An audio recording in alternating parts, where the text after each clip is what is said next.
Good afternoon, everyone, and welcome to our second Twitter chat of our fourth-part series dedicated to e-learning. I'm Carolina Teteda, the host of the series.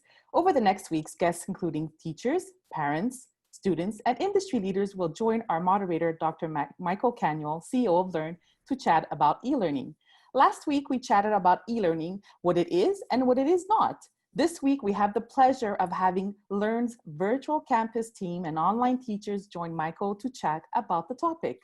Before we begin, I want to remind everyone to please reply to each question using A1, A2, etc. And don't forget our hashtag, eLearnEdChat. So without further ado, we will begin this chat and introduce everyone. So we will begin with our online teachers, starting from Audrey McLaren. Hi, Audrey. Hi there. Hi, welcome to the chat. Then we have Peggy Jolet. Hi, Peggy. Hi everyone. And we have Carrie Kuehl. Hi, Hello. Carrie. Hi there. Hi, and we have Stephanie Myers, who's not on our Facebook live streaming, but she is attending our Twitter chat. Hi, Stephanie. And we have Diane Conrad. Hi, Diane. Good afternoon. Good afternoon. And Christine Thibault. Hi, Christine. Hey, hi. And we have our moderator, Dr. Michael Canuel. So Michael, the floor is all yours. Thank you very much, Carolina. Last week when I had the first session, it was about 40 degrees outside, and I was wondering how many people would actually be attending.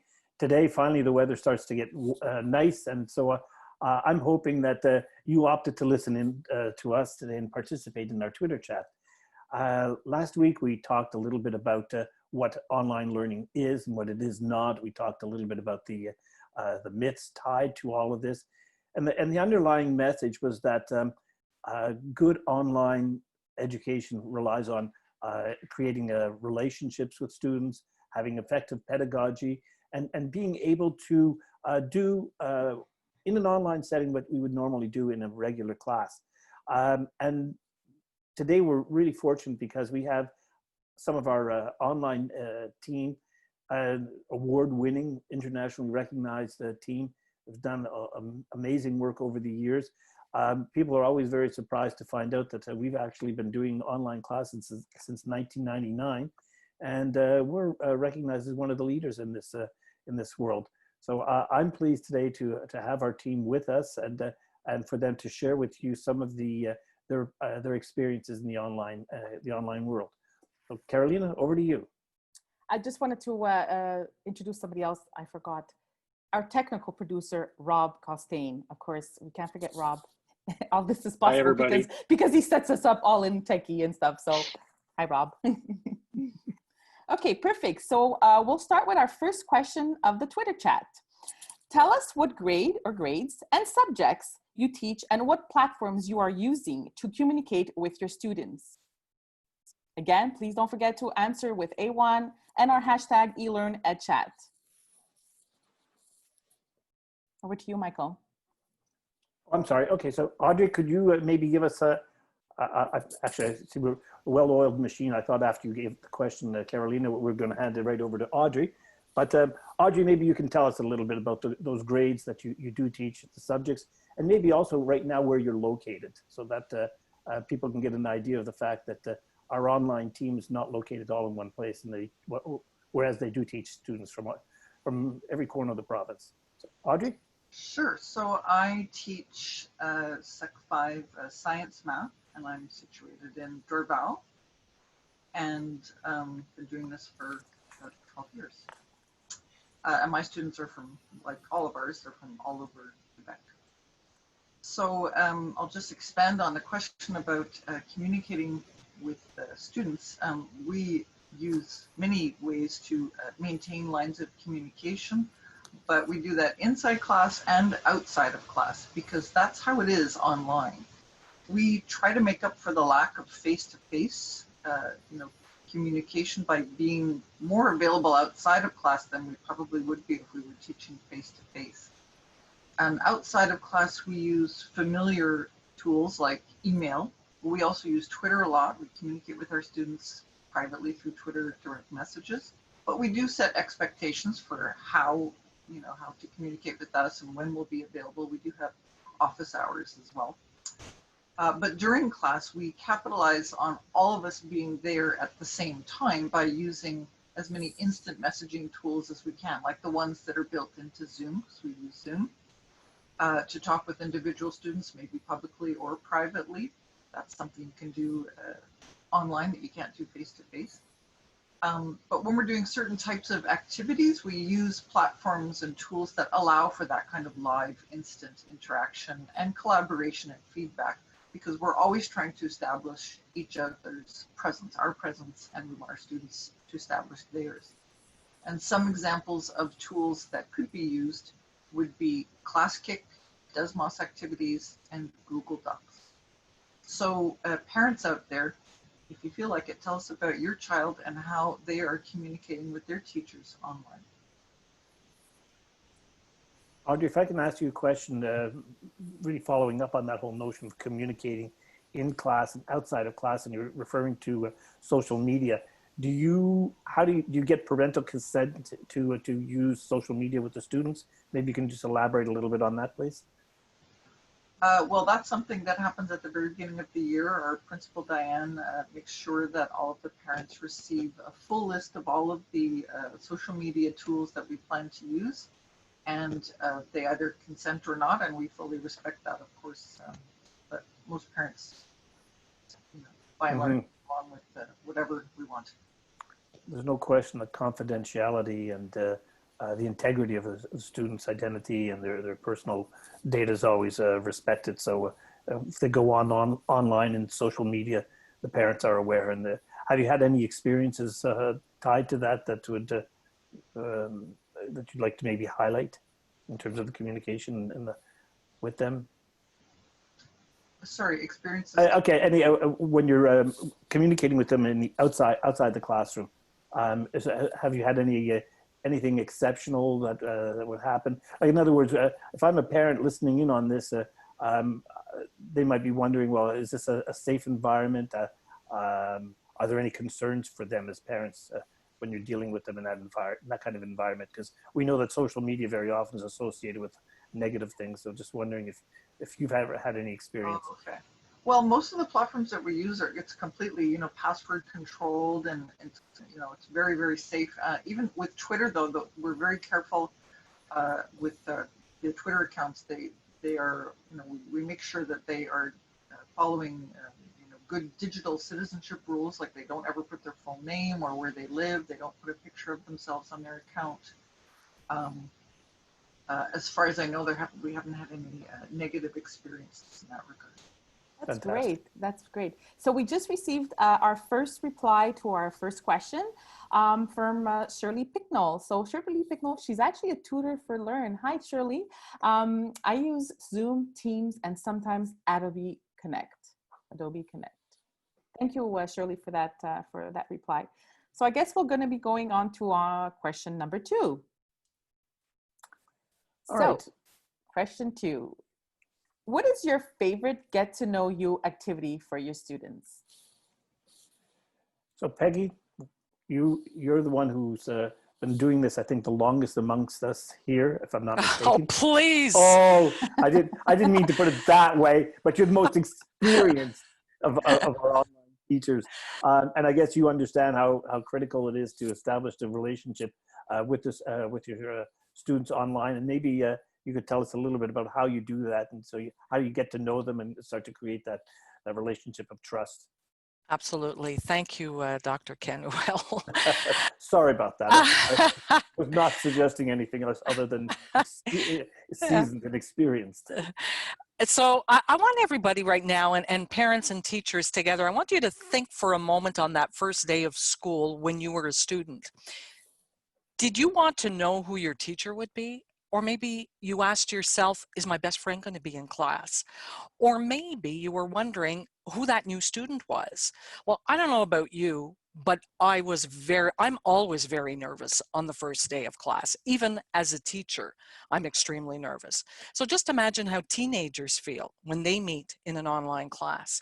They may think it's very impersonal as well. They may think, that teacher doesn't even know me.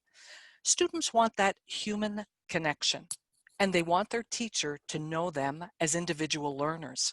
I often say to them, think of me sitting next to you at all times. The beginning of the year is very important for all, whether it's a face-to-face class or in an online class. It's time well spent to provide opportunity so that the students feel safe and that they're happy. That's important to me, that the students are happy. So icebreaker and activities will do just that. And at the same time, students need to become familiar with the online tools. And more importantly, our goal is to provide more students, provide moments for students to connect with their classmates in a fun way, because after all, they're going to be connecting with them and collaborating with them all year.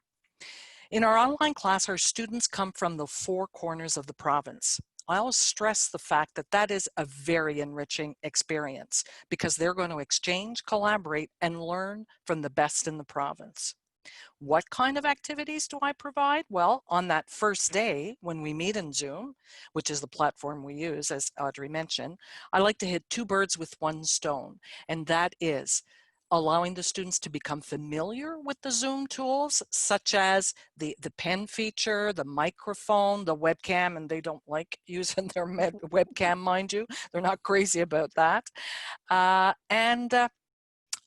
provide activities where they can get to know each other. So here's just one example.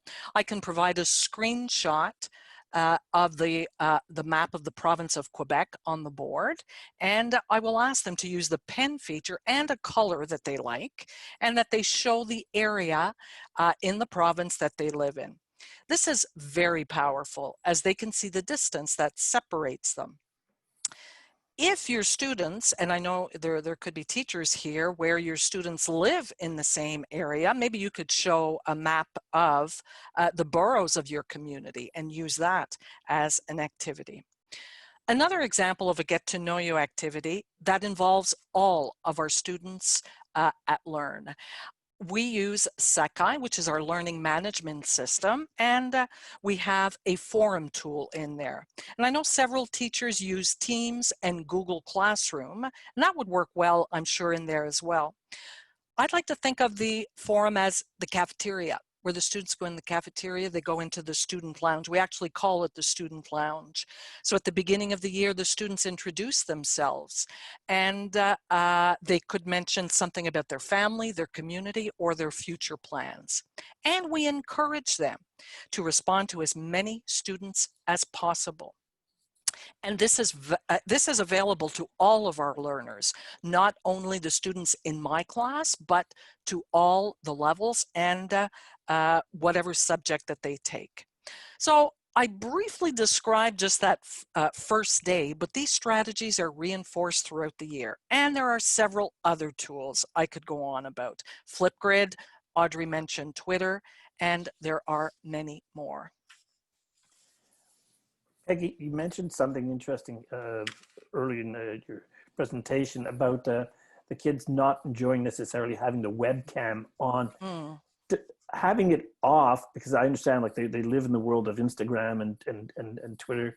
Do you see any advantages for their not having the webcams on?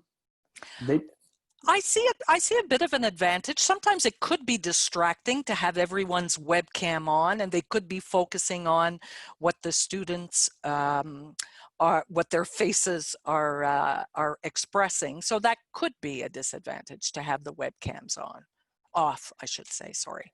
Does it provide them with a little bit of anonymity, and they're a little more ready to open up because you don't see them?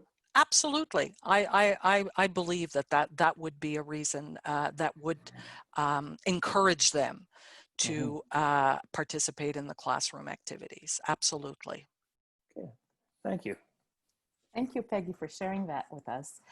So we actually received a couple of comments for question number 1 and the second question. So I'm just going to go over some of the comments we received on our Twitter page from Burnside Math from A1 for reply to A1. Hi, everyone. I teach 9 to 12 math as a communication tool. I've mainly used Remind and Google Classroom. Thank you for that reply. We also have another comment, sorry about that, from Madame Outland. I am an elementary generalist by trade, but taught at the high school level too. I also teach adults at UQAM. In 20 minutes, I will tutor my beautiful students from Learn. Thank you, Madame Outland. And we just received a reply to the question number 2. So I have used at Sarah V. Worth name tense in the past. There is now an electronic version of it as well. Looking for good ideas to build a sense of community in a virtual setting. Ideas? So they're asking us more ideas. So if anybody wants to share, any of our teachers want to share more ideas, please go ahead. And we have another reply to the second question. I like to do three truths and a lie activity. Oh, as an icebreaker. Cool, I love it. Nice. Carolina, can we maybe see if we can get some of our teachers to respond to that? How do they build a sense of community within their classes? Yeah. Anyone want to jump in and discuss that? Because clearly we've always favored, I think, in our online classes, the use of breakout rooms and projects. But what are some of the techniques or approaches that you use to help build a sense of community within your class? Because I clearly think that that's an important feature. Anyone want to jump in? I can, if you want. Thanks, Peggy. I always have themes for each term. I describe what I did on the first day and the first day of our class, and that involves becoming familiar with the online tools. That's important. Second term is usually focused on exactly what you're just describing, and that is building community with our online classmates. There are many things. There could be group projects where students use Google Slides where they meet in the evening, and we always mix up the groups. We will not necessarily have students from the same school that will be in a particular group. We have Twitter chats. There are Twitter chats that we have throughout the year where all of our students participate, and those are the questions that we ask are not usually questions that deal with their subject matters or school activities. It deals with their interests, what they like to do, books that they read, movies that they like. So that would be the kind of activity that we would have during the year to build community with our online classmates. So you bring them together then, Peggy, if I understand correctly, by bringing, finding if they have common interests, things that they share amongst themselves that could bring them together, and maybe also if there's certain strengths and weaknesses that might find themselves aligning themselves with other kids in the class. Is that a fair summary of what you're saying? Yep. Yes, that would be a fair summary. But the Twitter chat is exactly what we're having now with those different questions, and then they respond to each other. Then, as you said, then they connect with each other by sharing the same interests that they have. Absolutely. Very cool. Thank you. Nice. Anybody else want to share anything before we go on to our next question? Just add one thing, if I might, just an example of connecting on Twitter chat is happening in our own Twitter chat right now. I see there was a tweet about I'd like to do 3 truths and a lie, and then someone else added, oh, I love to play quatre vérités et un mensonge. So it was like an exchange that was happening, and it's that kind of exchange and sharing common experiences that really helps to build the community with the students. So we just received another comment for our last question. I have been doing Zoom art classes since mid-March. Over 600 have participated, most used their video. And this is from DJ Potash. Yes, these are the, I believe every Friday she had these art classes, the doodles, I believe. So that's amazing. Okay, so Excellent. let's go on to our next question. So question number 3, so Q3, what kind of in-class activities are you now trying to adapt to the online environment? All right, Audrey, so we have you down here as answering this particular question. What are you doing in the online setting that really is an adaptation of what would be done in a regular brick and mortar class? Myself, I spent some time this year trying to adapt an activity called vertical non-permanent surfaces, where kids have to get up out of their seats and walk over to a whiteboard and work on a problem on a non-permanent surface like a whiteboard, so that they're sort of more free to make mistakes or brainstorm or what have you. And I actually did manage to adapt that to the online class. Kids just turned on their webcams and turned them around to face the whiteboard, so that was pretty cool. But basically, I think that anything that can happen face-to-face can happen online. Maybe not hugging, okay? Like right now, I don't think that's gonna happen for a long time anyway, but that's about it. Like, I mean, lecturing, for example, it works about as well online as it does face-to-face, and that might be good, and that might be bad. But online classes need to be a lot more social. Well, I think all classes do, but especially online, because we all need to know, the students and the teachers need to know almost constantly who is listening to us, who's engaging with what we're saying. In the absence of body language and tone of voice, it's a real challenge to establish all of those things. So some activities that we've all adapted and that work well is group work. We use breakout rooms, put kids in groups. I happen to think PowerPoint slides adapt pretty well, as long as you keep your PowerPoints short, use a lot of visuals and very little text, much like the slides we're seeing here tonight. And include lots of opportunities for the kids to write something on the board. And that's one real big advantage to online. There's advantages to online. And here's another one, that you can get a lot more kids writing on the board at the same time on Zoom or Microsoft, whatever, Teams, than you can in the classroom. They really like that. They like, using different colors. And once everyone's finished writing something, we talk about what everyone's done. Live collaboration is pretty easy nowadays online as well, using Google Docs, so that we can all be editing the same document at the same time, and we can all see what everyone's doing at the same time. So that's a few things that I've been adapting and that have been working well. And I guess if there's any parents that have any ideas of what their children have been doing or how their teachers have been adapting activities in their classroom, I'd love to hear about that. Audrey, you're saying that online teaching is nothing like a television show. In other words, that you don't want them to be passive at all. So really, your focus is always on keeping them active in the classroom? Absolutely, yeah. Engaged with each other, with me, with the content, with the technology, with something. But the more visible it is to everybody, the better. And the tools that make it all visible are just getting better and better all the time. This year alone, we've discovered some whoppers that are just amazing.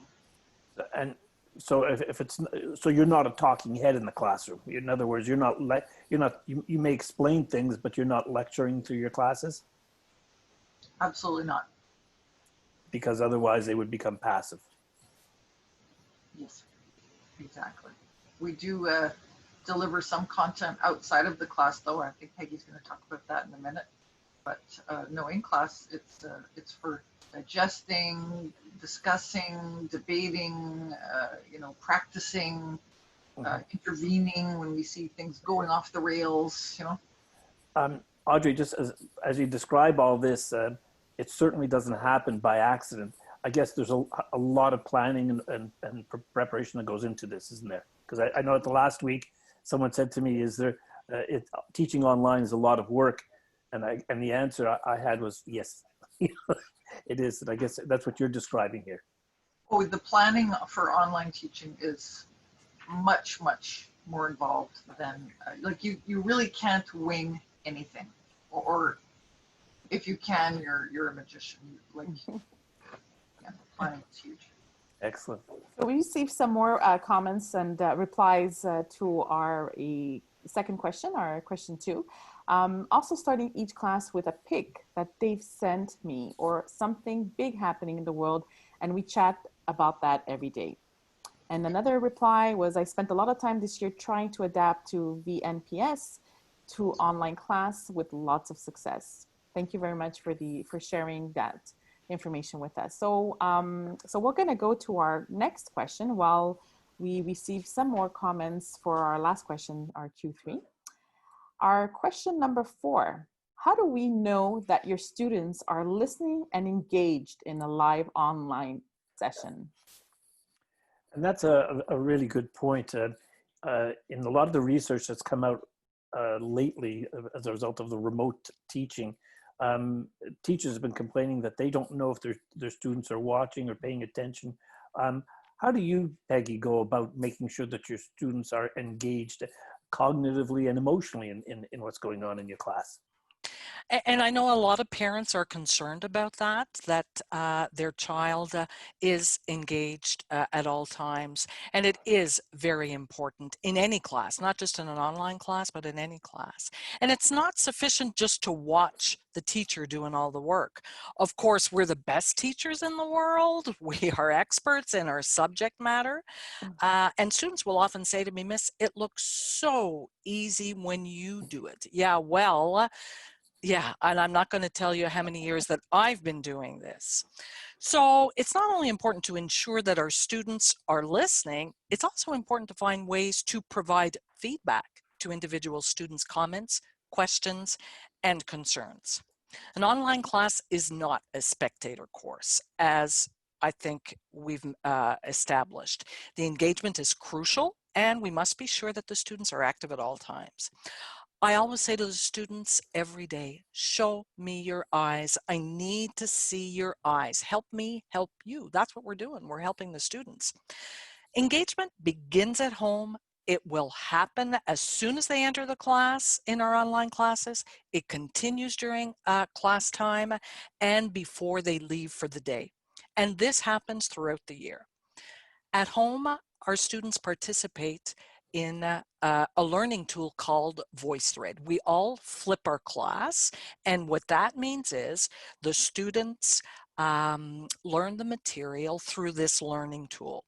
This tool enhances student engagement and their online presence.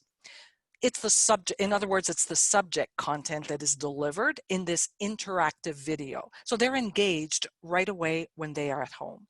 They can comment, they can use text, they can use their microphone, they can use their webcam, or they can even write on the board. And they can pause and rewind at any time using this tool. And myself as a teacher, I can see that. I can see, I can hear, I can read their comments and concerns, and I can answer their questions. And that's usually what I do on the following morning. That's the first thing I do when I come to work is I look at their comments in the VoiceThread. And this drives my lesson for that day. The engagement continues when we begin class. I always call it the while you are waiting slide. There's several ways that students can express themselves at the beginning of class. It could be a poll. It could be to draw on the board a diagram that represents the lesson they participated in the night before. Or I could ask them to private message me an answer to a specific question. And that is a savior for all students. Then the class activity begins. We can go into breakout rooms where I can place students in pairs where they work on different questions. And I can slide from room to room then to provide feedback. I can approve their work or I can simply answer their questions. Audrey mentioned many of the tools that can be used. There are so many that we learn all of the time. And what's important for me, and I know the teachers too, is that these tools are tools where the students are engaged and that we can provide instant feedback. There's Go Formative, there's Class Kicks, which is a new one for me anyway. And what's really nice about that is I can provide audio feedback, and I instantly see what the students are working on. Another way that the students are engaged are with fun activities. The students call it Fun Fridays, where they can use Kahoot. I know a lot of the teachers use Kahoot. There could be quizzes, Quizlet. These are very popular days, and they love to compete with each other. And also they're reviewing their material at the same time. At the end of the class, they are also engaged. The students reflect on what they learned. They reflect on what they need to learn. They can do that with a digital portfolio. We use Seesaw, where they can make comments in there. They can reflect and express ways on how they can move forward. And there is also Twitter, where I can often provide a hashtag such as "now I know" or "I need to know." And again, that helps me also drive my lessons. Students feel engagement is valuable when we provide feedback and we address their individual needs. And this is how we select our tools. As one student said to me at one time, she said, "Miss, I feel so important when you address my concerns in class." Peggy, that sounds absolutely incredible. Clearly, as Audrey was describing in your classes as well, no one's sitting around doing nothing. Can you, maybe just a quick question about that, can you identify those students in your classes who might be either struggling or not putting in the necessary effort?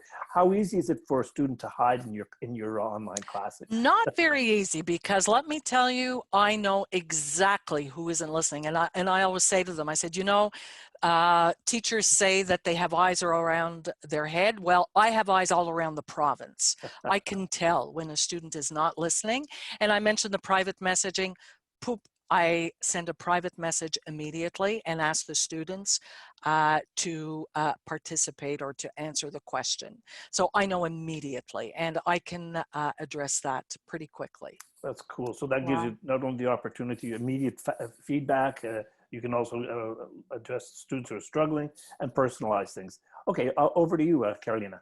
So we have received quite a few replies for the last two questions. So I'm going to question number 3 in terms of what kind of in-class activities. So someone replied they use quizzes. Another tweeter replied, "I'm no longer in the classroom as I am a consultant. However, I have noticed that I'm focusing a lot on reading and speaking strategies. I would say that this is what the kids want to do more than anything else. So they really want to talk. They want to have their voice, obviously. So that's great. Thank you for sharing. We have more replies for the question 4.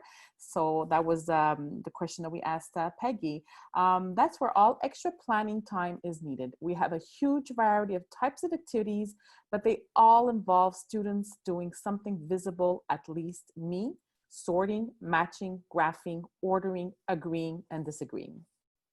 We have another reply for question 4. "I avoid lectures. I keep them engaged with fun activities. I often give them control of the session." Wow. "Share screen." No, they're the teachers. That's a great, I love that. "When they laugh, I know they are participating. If tutoring time now, I gotta go." So this is what it was from one of our tutors. We have another reply for question 4. "The tools out there make it that easier and move me forward in imagining the possibilities. Tools like Desmos, Graspable Math, GeoGebra, ClassKick, Mr. Delta Math." So these are all interesting tools for teachers. We have another, someone else that's replying. Oh, sorry, wrong one. "I am learning how to use Hopin to create a networking classroom while online with participants, with students. It helps to create independent workstations." Well, thank you everybody for your replies. Actually, we have another one. "My experience has led me to ask many questions. I sometimes guide more than teach and have them tell me the answers. Private chat questions also help. If they do not answer, then I know they are not engaged." Thank you so much for these replies. So anybody will have any feedback, any contributions to these replies? Michael, teachers, anyone? Maybe just add that what we're hearing is really a discussion about good pedagogy. And we're moving away from this whole notion of just remote teaching, where we post videos, send some questions and ask them to answer. Clearly, and I've seen a lot of keep it simple, let them work through all of this. There are so many tools that we can use to engage our students, and it's glad to, I'm really happy to see in the comments that people really are focusing on that. So yay, good stuff. Thank you. Perfect. So we're going to be going to question number 5. What is your biggest challenge moving to remote teaching? What is the one burning issue you need help with or anticipate needing help in September? Yeah, and so we're going to ask Carrie to do this. And the question talks about remote teaching, but I guess what we really mean is effective online teaching, because remote teaching is really the expression or term that we use for unstructured online learning. So, but if we put it in another way, Carrie, what is the biggest challenge from your perspective as you look at all this and anticipating restarting in September? Well, we know that teachers and students have had to adapt very quickly, and they, for the most part, have been using what you call remote teaching and learning this spring, which has been extremely challenging, to say the least. But even despite those challenges, they found ways to review key material, to share resources, to allow students to continue learning from home, and most importantly, to connect with students and let them know that they're being supported. While the logistics of this experience might look quite different from the online classes that we've been building and delivering with Learn, we all have a common goal, which is connecting with students at a distance. I've been teaching high school science courses solely online for about 12 years now, and some of the other teachers have been teaching with Learn for even longer. We have a lot of experience that we can share with teachers around the province to help them going forward. The reality is we don't really know what the fall will bring for our schools at this point. If students are required to do some form of online learning, we can offer some tips on how to structure and manage those classes. And as teachers figure out some strategies, we will learn from them too. So that's the beauty of this, is that we can all learn from each other, and those teachers can help move us forward as well. For any teachers who are tweeting to us right now or commenting on our Facebook page, thank you for your questions. Thank you for your suggestions. We really are hoping to address some of them in future PD. So stay tuned for details. We're all here to help, and we're all in this together. Thanks, Carrie. Carrie, as we described all these things that are the amazing things that are happening in our online classes, I think the important point that you brought up too is that sometimes things work better than others, and we might have some fails, some classic fails, but even from that we can learn. And I think that's a message that was an important one that we have to share with all teachers, because you're right, no one goes into this saying I want to do a bad job. Everyone's doing their very best, they're well-intentioned, and some things will work and some things won't. Mm-hmm.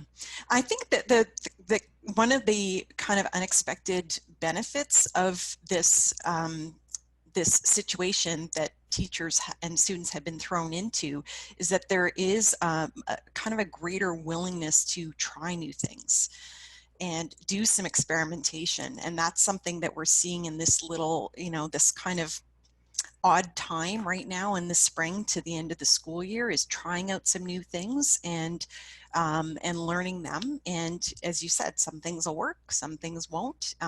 We do that all the time, and I feel blessed at Learn that we have administration that encourage us to try things and to take risks. And I sincerely hope that teachers in other parts of the province are, have the same support as well.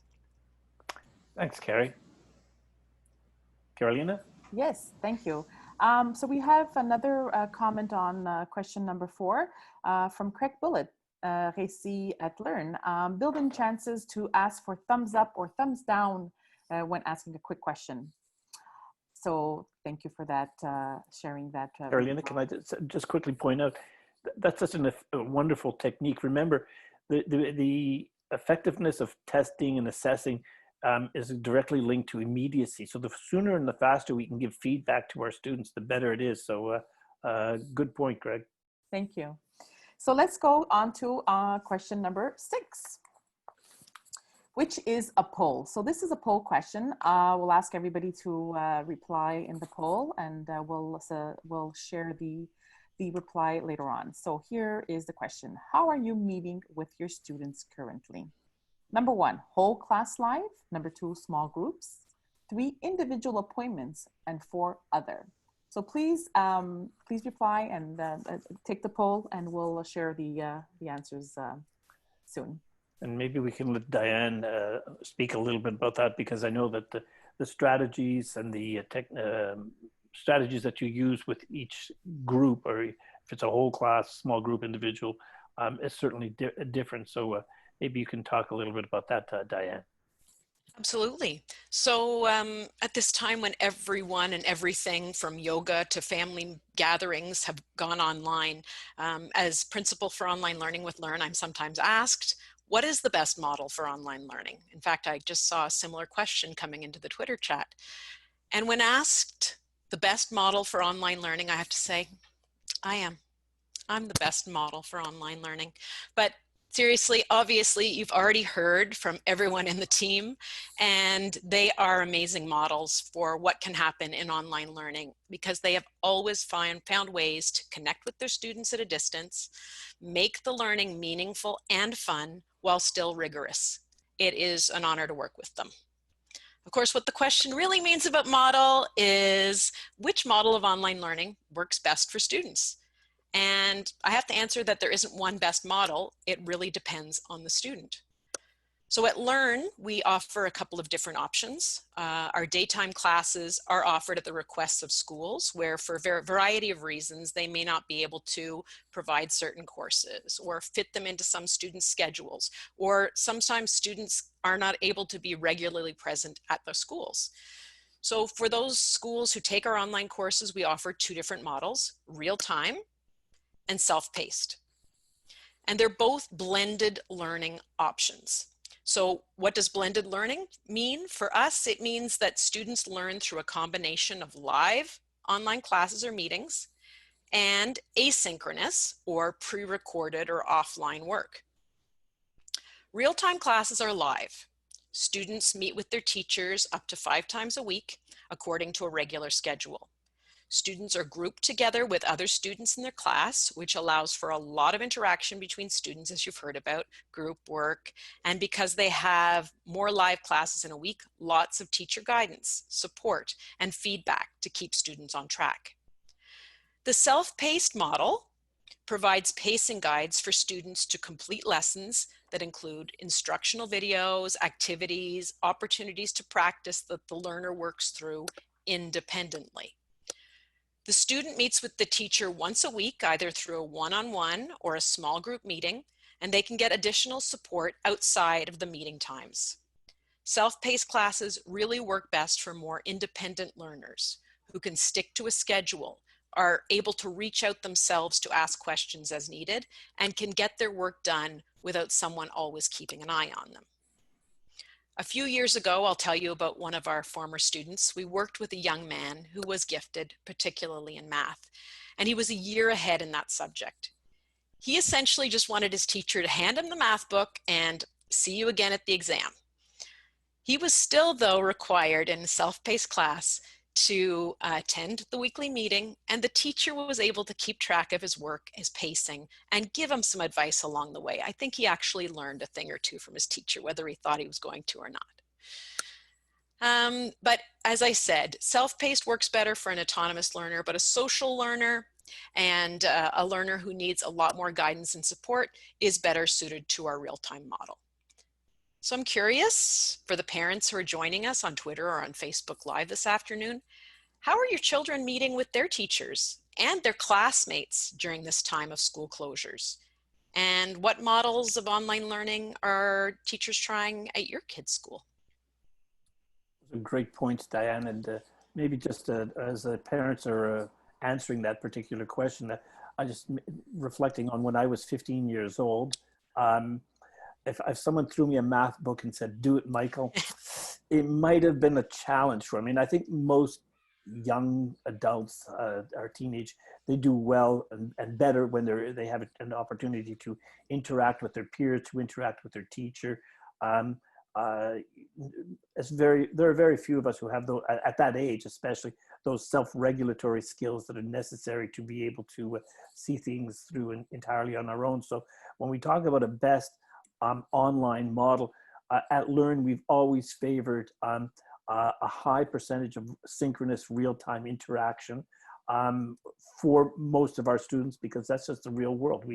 That's how we learn. Our curriculum is structured around that, so I think it makes a lot of sense. So if we continue to promote that for those students who benefit from it, and those students, as you said, Diane, who are throw them a math book, send them a correspondence course, and fine, whatever. But I admire them. That's not my way of learning either, Dr. Canuel. Yeah, but that's only 5% of the learner profile. There are very few of us in that very few people in that category, who fit easily, especially at that age. It's very unusual. And students do reach out for more help. We said it's a minimum of half an hour meeting, but the students who aren't necessarily as autonomous as throw me the math book guy, they will reach out and get that additional help, of course, as well. Cool.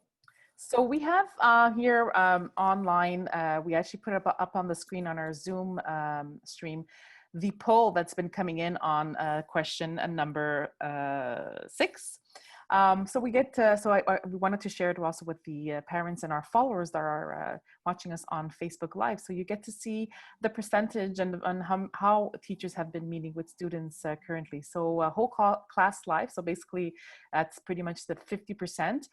Some of them have been meeting with a small groups. So 25% of teachers have been meeting with small groups, and the 25% have been doing individual appointments. So that's really interesting to see. Thank you so much. Thank you everybody for taking the time to answer the poll. So I just want to go back to some of the comments we received in between waiting for the poll question. So for answer number 5, for question number 5, which was the biggest challenge moving to online learning. So she mentions, I've been lurking. I wonder if synchronous or asynchronous is more ideal. Surveys with students are inconclusive. So this is coming from Mrs. Johnson. This is what she's asking. Anybody want to put any contributions or thoughts? Well, I'll jump in since it was part of my answer, I think. I hope it was touched on it, Mrs. Johnson. But I think it's a blended approach. So a blend of asynchronous and synchronous. And as Dr. Canuel mentioned, for younger students, particularly for our high school age students, a higher percentage of synchronous seems to be most effective. Thank you, Diane.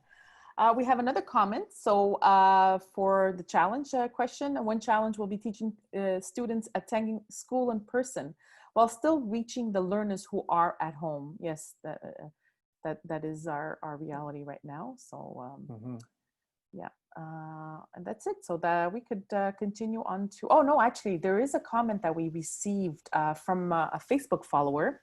I would think that the ability to provide a private message and to communicate with the teacher in private would increase participation, since students are less likely to feel uncomfortable and singled out when they have questions or don't understand. And you know what? I think we all hear her and feel for this comment. I think sometimes students do feel singled out and they're shy and don't want to participate. So.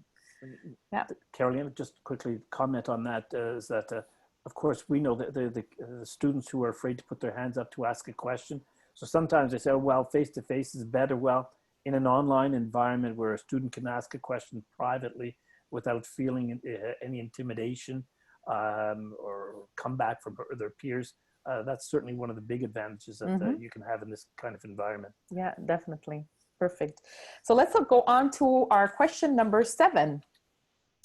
What have you seen students struggling with so far in terms of their online learning readiness? Wow, that's a good question. Carrie, I'm glad you're going to answer this one. So what are they struggling with? Is it the technology? I hope that you can hear me. I just got a notice that my internet is unstable. Everything's good? Okay.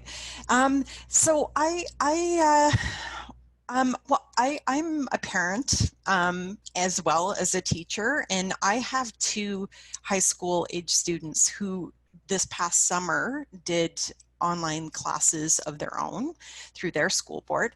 And so it was really interesting for me to see as a teacher who's been working online for a few years to kind of experience that from a parent's perspective. And I was able to see in person where my kids were struggling, to see what strategies they used when they were stuck. And I know that that generation, for the most part, are very comfortable in the online world. And however, there are still skills that they need to develop in order to be successful in an online class.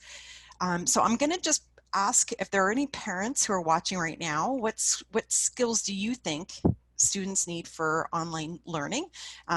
Join in the conversation, add a comment. I'm going to highlight 3 things that I think are the most important. And I think you might be surprised when you hear them.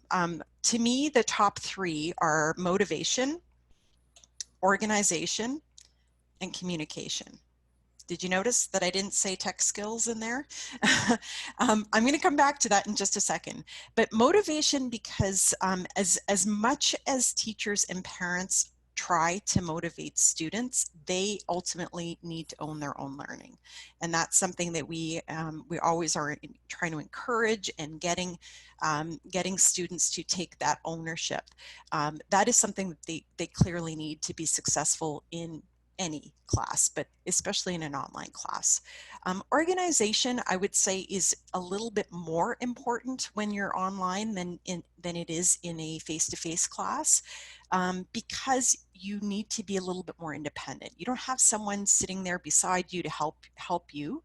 And so students need to be a bit more autonomous. They need to regularly check their emails. They need to check announcements. They need to pay attention to an online calendar or their own calendar to see when assignments are due, and so on. Communication is also very important. As Peggy has said earlier, her comment about "I can't see your eyes." While online teachers can't rely on the same kind of visual cues that you have when you're face-to-face with someone. We can't see if students understand. We can't see if they're upset. We can't see if they're frustrated. We can't see if they're sitting there in tears that day because something personal that's going on. We can't see that. So we rely a lot on the students to communicate those things to us. And that's part of where that private messaging comes in, because you can have those little individual side conversations with students, and they can share those things with you and not have that public to the whole class. It's a very powerful tool when you're dealing online with teens in particular. So let me loop back to the whole technology piece of it. Tech skills rather are important, but I feel strongly that they are things that we can gradually teach students as you go in an online class. We teach and we model little bit by little bit. And Peggy was saying how she spends the entire first term with that theme, focusing on getting familiar with the tools. And we all do that and help them, coach them along. It's a lot less overwhelming if you take it little bit by little bit than if you try and assume that in week 1 they have all those skills and that you need those before you even get started. So we build that into the learning tasks as we go. Yeah, yeah, exactly. So in other words, you're saying technology becomes transparent. After a while, you forget you're in Zoom. You forget that you're tweeting. You're actually just focused on whatever your task is in front of you. And I think that's a fantastic way to do it. But again, that highlights the notion and the need to create that cognitive engagement right from the outset. That's an excellent point. Thanks, Carrie. Thank you, Carrie. Pleasure. So we'll go to our last question of our chat while we await some replies for our question 7. So our last question is, how are you taking care of yourself during this challenging time? So tell us, what are you doing? Yeah, so we're going to ask Christine Thibault to talk a little bit about this. And of course, I think it's an absolutely essential point. Just as a highlight, we're not teaching bodies, or we're actually teaching people. This question, sometimes people might be wondering, well, why are we asking that? But it doesn't matter where you're doing it, does it, Christine? You still have to be taking care of yourself. Yes, so hi folks, it's Christine Thibault here. I'm in Shawville, Quebec in the beautiful Ottawa Valley. And I have the blessed good fortune to work with our teaching team, supporting the design, the development, and delivery of all of our online courses and resources. And that's a great question. How are we taking care of ourselves? It's not a question that we've just started to ask recently. We are always asking ourselves this as good educators and parents. And when I meet with the teaching team, you know, often we talk about ways to provide success for our students in terms of their academics and ways to make courses and content more engaging online and more meaningful, and how to better communicate and connect, as my colleagues have suggested. But this inevitably leads to discussions about our students, as Michael just suggested, as individuals. What makes them tick? How can we support them as people and support their overall well-being and their mental health? And as an online teaching and learning team, we also recognize, as many of you are now experiencing, that sitting in front of a computer for hours at a time is draining. And yet it can be quite sedentary, go figure. So we wanted to address all of these issues and decided this year to systematically introduce some mindfulness and movement activities, little moments, little breaks into our courses across the board for all of our students to help them cope with not only school life, but their lives in general. Mindfulness is everywhere right now. You've heard the term.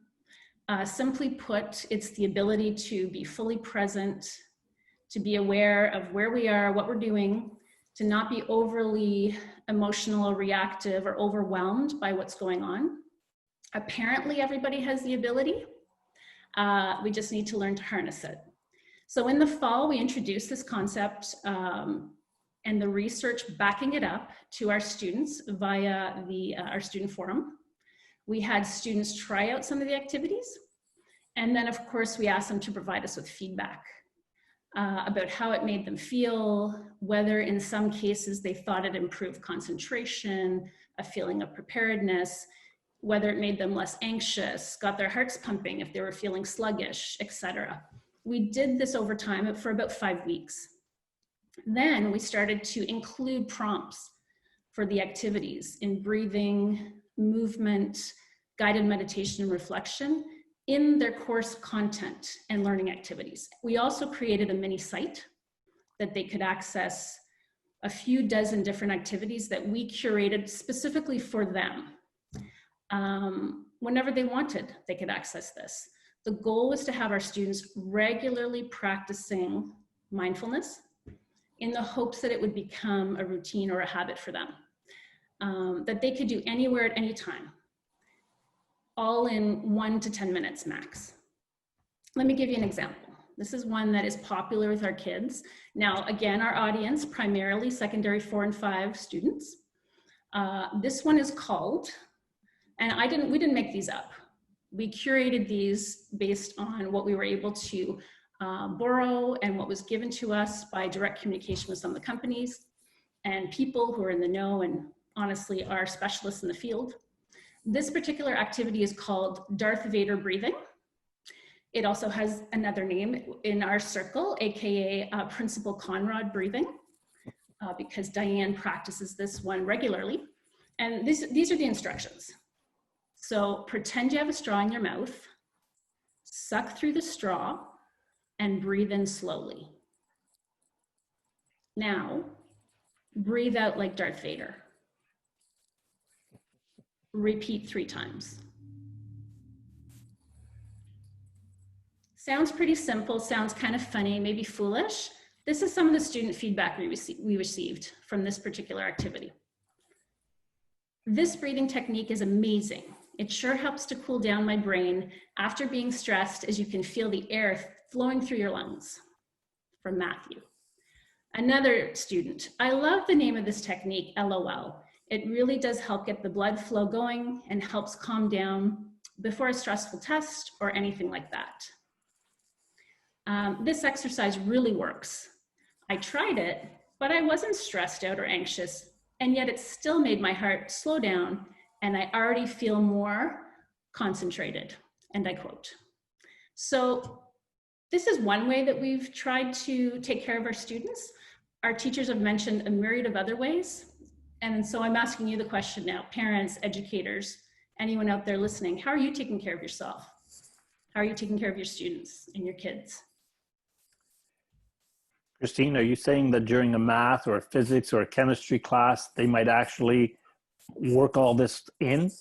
I'm telling you that starting in January of this year, after we introduced this, we literally took the prompts for these activities, the icons that we created that the students recognized over time, and we peppered them in: physics, chemistry, math. Our teachers started to lead guided meditations. Yeah, so exactly, that's what I'm saying. That's amazing. That's a far cry from sending the math book to the student and having them do it on their own, eh? I love it. This is great. Again, it highlights the fact that we're dealing with students, we're dealing with real people. Wow. Thank you so much for that. That's amazing. So we want to just go back to a few comments that we received while Christine was giving us that information about mindfulness. Thank you so much, Christine. We have here answer to question 5, which is again the challenges that I guess it's a very popular question, the challenges that teachers are experiencing for online teaching. So lack of accessibility for students, all different devices, not the same capabilities, then my knowledge on how to work their devices so they can do the work and participate. I need help with quickly changing between activities while kids wait. Thank you, Tricia, for that, that reply. We have another reply for question 5. Again, reluctant to communicate, especially when big groups. I divide them into smaller groups with people they are comfortable with. I find that they chat openly. So, and a reply to the last question, which was the mindfulness question. So what are people doing? So people are cycling, moving, reading, all the things that I can do offline. Great, that's a good answer. That's important. You got to do stuff offline. I had to set boundaries with my students and my own children. Schedules helped a lot. Well, thank you so much. These are amazing replies. We're so happy that everybody was able to tune in to our Twitter chat. Thank you, everybody. Thank you, Michael. Thank you to all the teachers, to our special guests. I invite everybody to tune in next week on our 3rd Twitter chat, where we will have the English Parents Committee Association, EPCA, will join Dr. Michael Canio to ask questions and discuss how parents can guide their children through online learning. And we will also hear from the students who have directly engaged with Learn's online educational tools and services. So these are the students that our teachers just talked about before. And so it's going to be fun to hear what they have to say, since they're really, you know, the ones that are using the service, and we're gonna have some great feedback from them. And actually, if anybody is interested, since this is a parent session next week, I invite parents to send us any emails or any questions you want answered. You could send them to communication@learnquebec.ca. We will try to address your questions. So thank you, everybody, and see you all next week. Have a nice evening. Thanks, everyone. Thanks, Dream Team. Bye. Bye, everybody. Bye, everybody. Bye. Bye.